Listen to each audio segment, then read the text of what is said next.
اللہ رب العالمین کا بے پناہ شکر و احسان ہے کہ اس نے ہم تمام انسانوں کو اشرف المخلوقات بنا کر اس روئے زمین کے اندر پیدا فرمایا اور ہمیں راہ ضلالت سے ہٹا کر صراط المستقیم پر چلانے کے لیے بے شمار انبیاء کرام کو مبعوث کرتا رہا۔ درود و سلام نازل ہو تمام انبیاء کرام پر، خصوصاً ہماری آخری کڑی تاجدار مدینہ احمد مجتبی جناب محمد رسول اللہ صلی اللہ علیہ وسلم پر، اللہم صلی علیہ اللہم بارک علیہ۔ محترم حاضرین جمعہ، آج کے اس جمعے کے خطبے میں قرآن مجید کی ایک آیت کا ٹکڑا جو آپ کے سامنے پڑھی گئی ہے، اسی کے تحت گفتگو کرنے کی کوشش کروں گا۔ اللہ تبارک و تعالیٰ سے دعا کروں کہ اللہ تعالیٰ ہمیں صحیح کہنے اور اس پر عمل کرنے کی توفیق عطا فرمائے، آمین۔ محترم حاضرین جمعہ، اللہ تبارک و تعالیٰ نے ہم تمام انسانوں کو اس دنیا کے اندر بھیجا تو اس کے پیچھے ایک مقصد دے کر کے بھیجا اللہ تبارک و تعالیٰ نے۔ ظاہر سی بات ہے، ہم انسان جب بھی کوئی عمل کرتے ہیں، کوئی چیز بنانے کی کوشش کرتے ہیں، بنانا چاہتے ہیں، تو اس کے پیچھے کوئی نہ کوئی ریزن ہوتا ہے، کوئی نہ کوئی مقصد ہوتا ہے۔ مثلا یہ میک بنایا گیا ہے، اس کا مقصد کیا ہے؟ اس کا مقصد ہے لوگوں تک آواز پہنچانا، لوگوں تک یہ آواز پہنچاتی ہے، اس کا کام یہ ہے۔ یہ پنکھا بنایا ہے، اس کا مقصد ہے لوگوں کو ہوا پہنچانا، لوگوں کو ہوا دینا، اس سے لوگ فائدہ اٹھاتے ہیں۔ یہ بلب جل رہا ہے، اس کا مقصد ہے لوگوں کو روشنی دینا اور اس سے لوگ فائدہ اٹھائیں، یہی مقصد ہے۔ ٹھیک اسی طرح سے اللہ تبارک و تعالیٰ نے ہم تمام انسانوں کو یا دنیا کے اندر جتنے بھی مخلوقات ہیں اس کو پیدا کرنے کا کوئی نہ کوئی مقصد ہے۔ اسی طرح سے انسان کو پیدا کیا تو اس کے لیے ایک مقصد اللہ تبارک و تعالیٰ نے بنایا ہے، اور وہ مقصد کیا ہے؟ اللہ تبارک و تعالیٰ قرآن مجید کے اندر فرماتا ہے وَمَا خَلَقْتُ الْجِنَّ وَالْإِنسَ إِلَّا لِيَعْبُدُونَ، کہ ہم نے جنوں اور انسانوں کو محض اپنی عبادت کے لیے پیدا کیا۔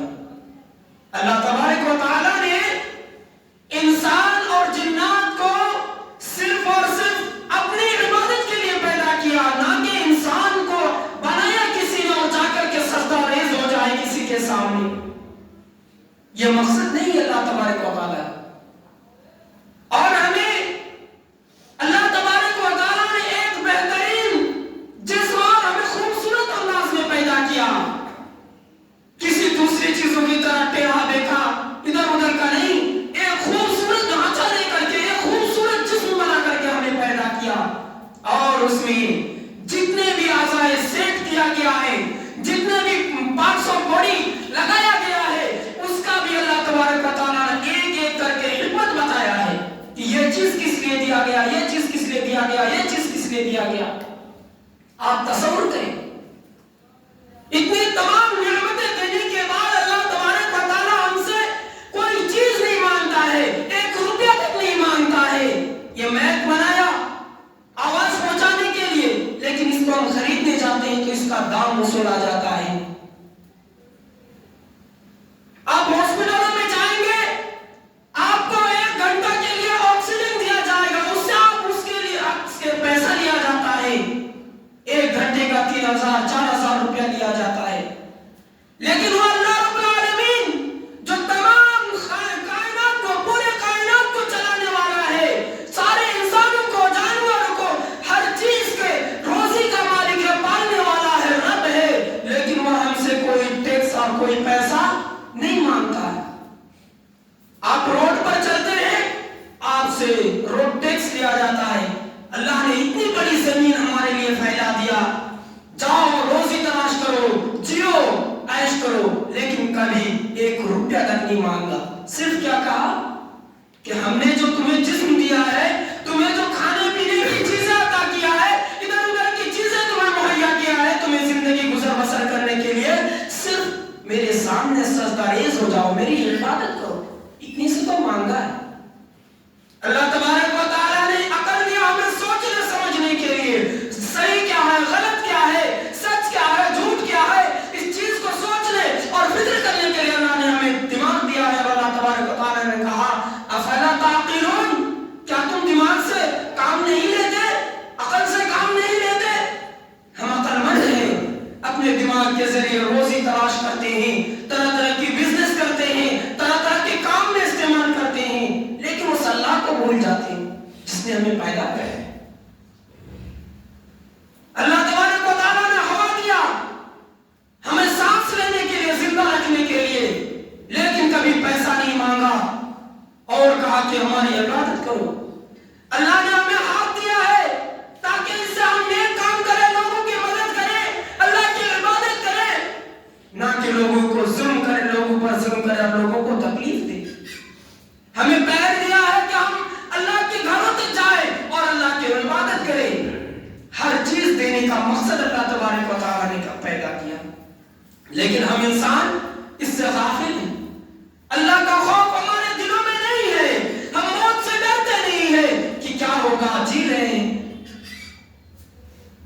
اس کو موت کا فکر نہیں ہوتا ہے، موت کو یاد نہیں کرتا ہے، اللہ کو یاد نہیں کرتا ہے۔ اللہ نے ہمیں زبان دیا ہے، دونوں دانتوں کے بیچ درمیان اس کو حفاظت میں رکھا اور زبان دیا ہے جس سے ہم اللہ کی ذکر و اذکار کریں۔ یہ مقصد اللہ کی کہ اللہ کے ہم ذکر و اذکار کریں اس زبان سے، لیکن اس سے ہم چغل خوری اور طرح طرح کی فحاشی باتیں اور طرح طرح کی چیزیں بولتے رہتے ہیں، ایک دوسرے کو گالی دیتے رہتے ہیں، اس زبان سے ایک دوسرے کو نقصان پہنچتا ہے، تکلیف پہنچتا ہے۔ اور اللہ کے نبی صلی اللہ علیہ وسلم نے فرمایا کہ جس نے مجھے 2 چیز کی ضمانت دے دی اسے میں جنت کا سرٹیفکیٹ دے دوں گا، زبان اور شرمگاہ کی حفاظت۔ جس نے اپنی زبان اور شرمگاہ کی حفاظت کر لیا اسے اللہ کے نبی صلی اللہ علیہ وسلم نے کہا کہ وہ جنت میں داخل ہو جائے گا۔ لیکن زیادہ تر گناہ اور زیادہ تر اللہ کی ناراضگی ہوتی ہے تو صرف اور صرف اسی 2 چیزوں کی وجہ سے، زبان سے لوگوں کو تکلیف پہنچاتی ہیں، ایک بات کہہ دیا اس کے دل میں چوٹ اور ٹھیس پہنچ گیا۔ آپ یاد رکھیں، ظاہری چوٹ دوائی لگا کر کے ٹھیک ہو سکتا ہے، لیکن جو زبان کے ذریعے چوٹ پہنچائے، لوگوں کے دل میں جو خروچ آ جائے، داغ پہنچائے، اس کو مٹا نہیں سکتے، کوئی دوائی نہیں ہے اس کو مٹانے کے لیے۔ مثال کے طور پر آپ ایک سادہ کاغذ لیجئے، نیا پیج لیجئے اور اس کو ایسے موڑ کر کے پھر اس کو سیدھا کیجئے، وہ سیدھا ہونے والا نہیں، داغ رہ جاتا ہے۔ اسی لیے اللہ نے ہمیں جو نعمتیں عطا کیا ہے، ہمیں جتنے بھی شریر کے اندر جتنے بھی چیزیں دی ہے، ایک ایک چیز کے قدر کو جاننا ہے اور اس کے اہمیت کو جانتے ہوئے اللہ رب العالمین کی عبادت کرنا ہے۔ اللہ تبارک و تعالیٰ کتنا بڑا مہربان اور رحم دل ہے۔ ہم انسان گناہ پر گناہ کیے جا رہے ہیں، لیکن اللہ تعالیٰ کبھی ہمیں بھوکا نہیں مارا، اللہ تعالیٰ کبھی ہمارے اوپر عذاب نہیں نازل کیا، اللہ تعالیٰ نے ہمیں کبھی ہلاک نہیں کیا، ہمیں چھوٹ دیا جا رہا ہے، کتنا بڑا احسان ہے۔ اللہ تبارک و تعالیٰ پر ایمان رکھنا اور دل سے اعتقاد کرنا سب سے اولین فریضہ ہے، تبھی ہم مومن کہلا سکتے ہیں، مومن ہو سکتے ہیں۔ آمنت باللہ، پہلی کہا کہ اللہ پر ایمان لاؤ، وملائکتہ وکتبہ ورسلہ، اللہ پر ایمان لانے کے بعد جتنے بھی ایمان کے ارکان ہیں اس پر ایمان لاؤ۔ آج ہم اور آپ جس نے ہمیں بنایا، ہمارے زندگی گزارنے کے لیے جتنے چیزیں تیار کیے، آج اسی رب کو بھول جاتے ہیں اور نتیجہ یہ ہوتا ہے کہ ہم دن بدن فساد، بگاڑ اور طرح طرح کی مصیبتوں میں پھنستا چلے جائے۔ آج ہمارے اوپر ظلم کیا جا رہا ہے، ہمیں جگہ جگہ پر مارا جا رہا ہے، کاٹا جا رہا ہے، وجہ کیا ہے؟ ہمارے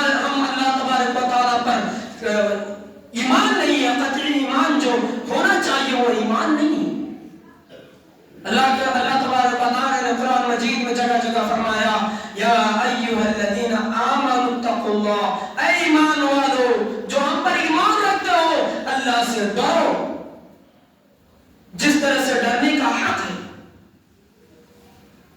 اور کہیں پہ کہتا ہے یا ایھا الذین آمنوا اتقوا اللہ وقولوا قولا سدیدا، ایمان والو اللہ سے ڈرو اور ہم نے جو تمہارے جسم میں ایک حصہ دیا ہے زبان، اس کا صحیح استعمال کرو، صحیح بولو، درست بولو۔ اس سے ہمارے لیے فائدہ بھی بتا دیا ہے کہ اس اگر تم سچ بولو گے اور زبان کا بہترین استعمال کرو گے تو اس کا فائدہ ہے۔ کیا فائدہ بتایا؟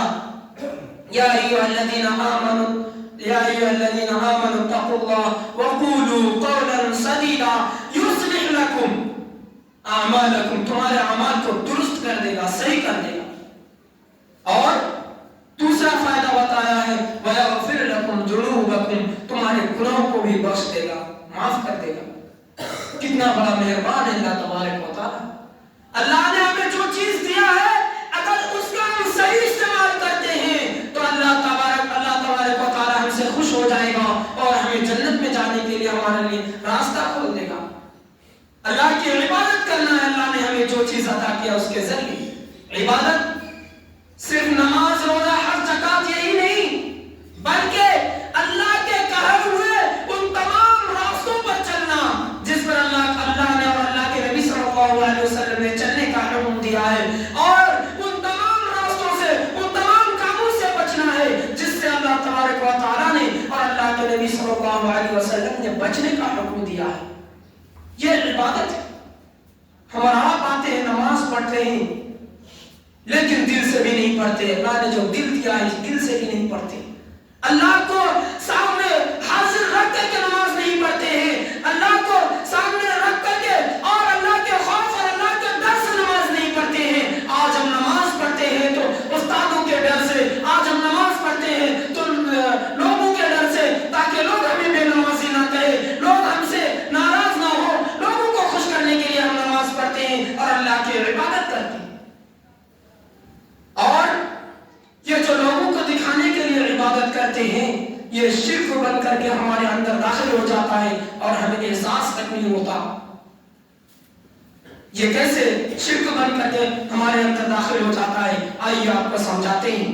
آپ نماز پڑھتے ہیں، جب اکیلے میں ہوتے ہیں تو جس طرح سے نماز پڑھتے ہیں جلدی جلدی پڑھتے ہیں یا رک رک کر کے پڑھتے ہیں، لیکن آپ کا انداز اس وقت بدل جاتا ہے جب آپ کے سامنے کوئی ایک عالم دین ہو، آپ کے سامنے کوئی دوسرے رشتہ دار ہو، مہمان ہو یا آپ کو دیکھنے والا کوئی ہو، تب ہمارا انداز بدل جاتا ہے۔ ہم نماز پڑھتے ہیں تو رک رک کر کے ٹھہر ٹھہر کے پڑھتے ہیں تاکہ وہ دیکھ کر کے ہمارے اوپر انگلی نہ اٹھائے کہ تم غلط نماز پڑھو۔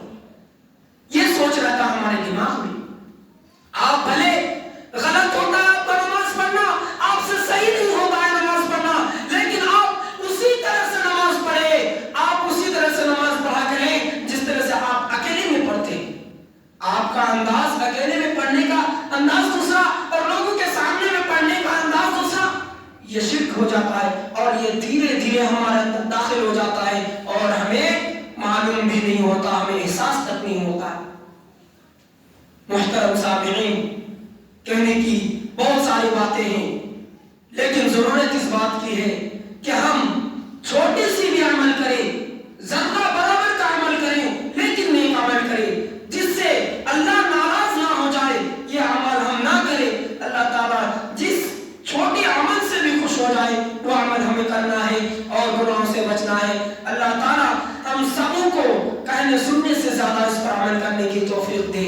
اللہ تعالیٰ ہم تمام لوگوں کو ہمیں جو تو جسم کے اندر الگ الگ حصہ دیا ہے اس کی قدر و قیمت کو سمجھنے کی توفیق عطا فرمائے۔ اللہ تعالیٰ ہمیں جب تک اس دنیا میں زندہ رکھے، ایمان اور اسلام کے حالت میں رکھے، اور جب ہمارا خاتمہ ہو تو خاتمہ بالخیر ہو۔